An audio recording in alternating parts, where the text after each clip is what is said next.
না তিতুমিরের মাঝারের কোনো মনে করে অনেকে এখান থেকে এ হয়ে যাবে অনেক ইয়ে আছে কেল্লাটা কোথায়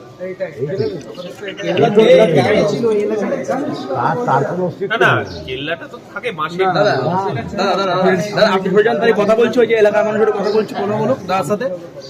কথা বলছি কথা বলুন কেল্লাটা পুজো হবে না 1831-200 বছর হতে যাচ্ছে। হ্যাঁ সেই আজকে এটা তো আজকের ঘটনা না যা মানে আমাদের বাপ দাদারেরও কোনো হিসাব নেই যে আপনার বাপ দাদা নয় তার আব্বা গেলে ঠিক করে বলতে পারবে সেইটাই 6 জেনারেশন এখন চলছে।